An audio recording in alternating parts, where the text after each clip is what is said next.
All right, chapter 3, point of pain. Um, you talk a lot about the ritual of pain and sort of its purpose and how important it is that emotional tears heal. And I love this line. You must learn how to first be that midwife for yourself, to tell yourself this very simple message over and over again, like a mantra, just let it hurt. Mm. Very different from how most of us are raised, which is to say, don't cry, don't be a baby. You're so sensitive, you're too sensitive. Talk a little bit about what have been your insights around pain and tears and emotional healing. I was even thinking the other day about, the phrase, he's changed or she's changed. Like that's a pejorative phrase. Like we're not supposed to change, right? And it's a judgment like, oh, look how he's changed. And so there's so many threads woven into our cultural consciousness that are keeping us highly suppressed, in line, and honestly, like kind of widgets in this elaborate factory like construction that is focused on product achievement and output, right?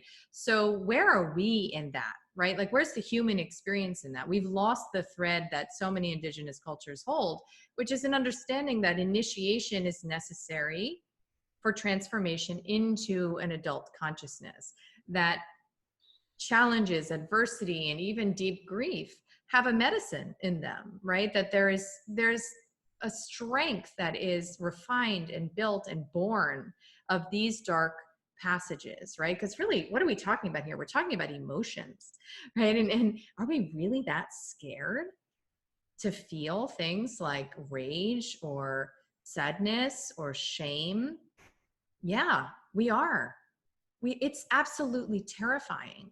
And I don't think you have to track back very far beyond like the very earliest experiences with these emotions when our parents didn't have any capacity to deal with them themselves. They're scared of the emotions that are coming up in them, and they're scared of the emotions coming up in these little kids. And so these, the little versions of ourselves got the idea that we could lose love, if we allowed these emotions to get the best of us or allowed them to gain expression. And losing love to a child is the equivalent of death. And it's not just existential, it's literal, right? So I think that's kind of where it's come from. But I think in America in particular, we don't have really a deep cultural heritage of ritual or any sort of sacred orientation towards the evolution and maturation of consciousness, right, over the course of a lifetime. So we're just trying to get by best we can. It's a very fight or flight oriented relationship towards life. And so I think a lot of what we have to do if we are going to develop emotional mastery and we're going to own ourselves is to together make room for this kind of vulnerability. And I think we're doing it.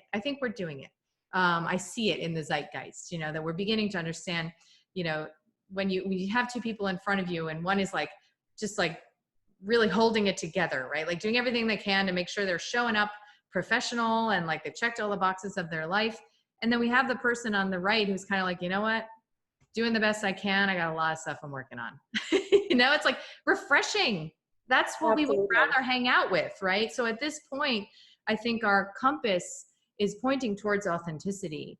And that's convenient because Absolutely. the old methodology, it not only isn't working, it's making us sick, and it's confining us to these very small boxes within which to live.